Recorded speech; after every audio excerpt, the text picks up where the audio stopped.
The cabin lights gleamed soft and golden as Maya and Marcus stepped through the aircraft door, their boarding passes clutched firmly in hand. Flight 447 to Miami represented more than just a trip. It symbolized years of hard work, sacrifice, and triumph. The twins had saved for months to surprise their mother with this first-class experience, a celebration of her retirement after 30 years of teaching. Row 2, seats A and B, Marcus said, glancing at his ticket with a grin that stretched ear to ear.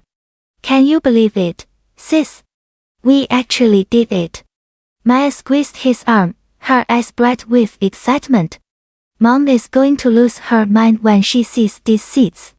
They moved down the aisle, taking in the spacious leather chairs, the personal entertainment screens, the promise of luxury that felt almost surreal. As they reached their row, a flight attendant appeared, her name tag reading Claire. Her smile seemed painted on, artificial and thin. Excuse me, Claire said, her voice sharp enough to cut glass. I think there's been some confusion. These seats are reserved for our preferred guests. Marcus held up his boarding pass, confusion crossing his face. We are preferred guests. We purchased these tickets 3 months ago. First class, row 2, seats A and B. Claire barely glanced at the passes. Her eyes narrowed, lips pressing into a tight line. I'm going to need you both to move to the economy section. There's been an error in the system. An error? Maya's voice remained steady, though her heart began to pound. Could you check again, please? Our confirmation numbers are right here. Another crew member approached, his name tag identifying him as Derek. He crossed his arms over his chest, blocking the aisle with his body. Is there a problem here? These passengers are in the wrong section, Claire announced, loud enough for nearby travelers to hear. Heads turned, conversation stopped, and the air grew thick with tension. Marcus pulled out his phone, keeping his movements slow and deliberate. We paid $4,000 for these seats. Our names are on the manifest. Marcus and Maya Richardson. Derek leaned closer, his voice dropping to a threatening whisper. If you don't cooperate, we'll have no choice but to remove you from this aircraft entirely. Security can be here in 30 seconds. A woman across the aisle stood up, her face flushed with anger. I saw them board with first-class tickets. What is going on here? Another passenger, an older gentleman in a business suit, nodded firmly. This is absolutely ridiculous. Let them sit down. Claire's jaw tightened, her composure cracking at the edges. This doesn't concern any of you. Sir, ma'am, I'm asking you one final time.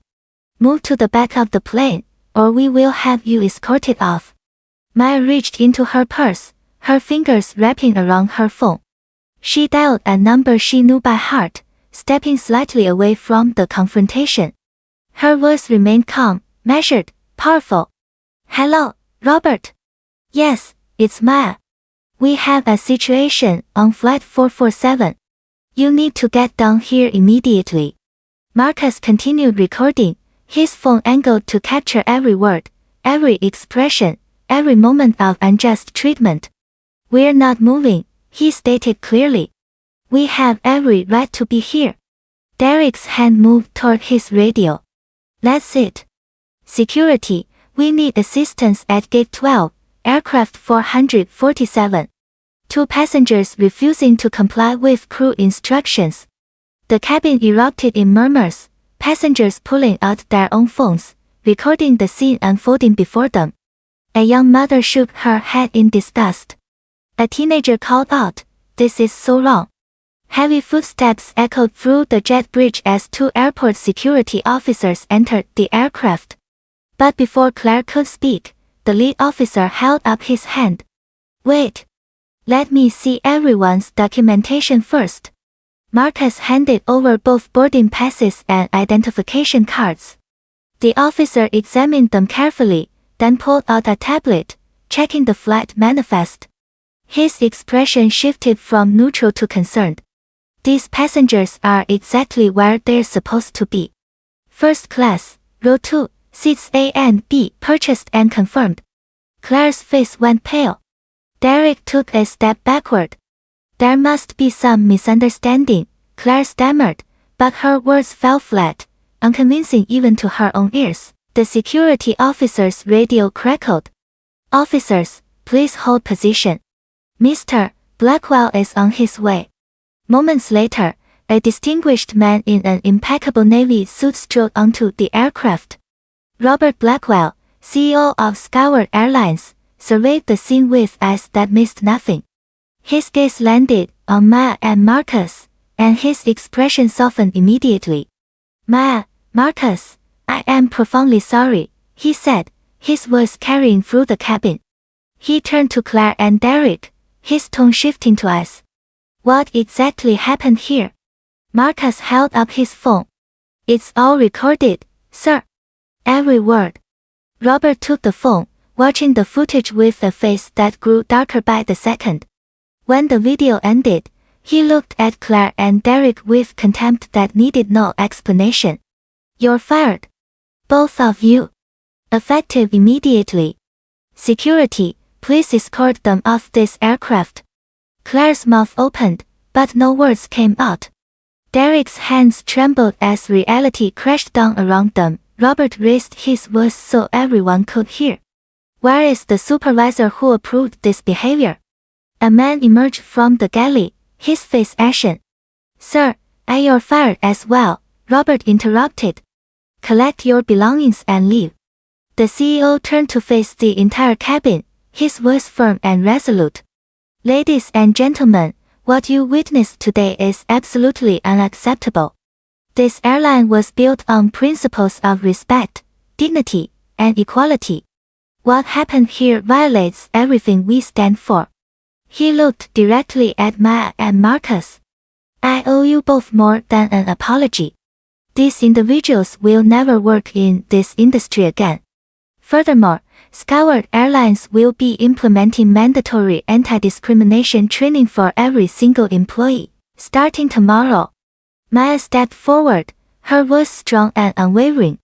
This isn't just about us. It's about every person who has been judged, dismissed, or degraded because of how they look. Change doesn't happen by staying silent. It happens when we stand firm in our truth and demand better. Marcus nodded, adding his own words. We could have walked away. But walking away means the next person faces the same treatment. Justice requires courage. The cabin erupted in applause, passengers rising to their feet. The young mother wiped tears from her eyes.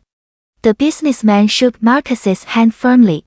The teenager gave them both a thumbs up, hope shining bright in her expression. Robert personally ensured Maya and Marcus were settled comfortably in their seats, upgrading their return tickets to premium suites at no charge. As Flight 447 prepared for departure, the twins sat side by side, knowing they had fought not just for themselves, but for everyone who would board a plane after them. The engines hummed to life, carrying them forward into skies that felt a little more just, a little more fair, a little more filled with the promise that change was not only possible, but inevitable when good people refused to accept anything less.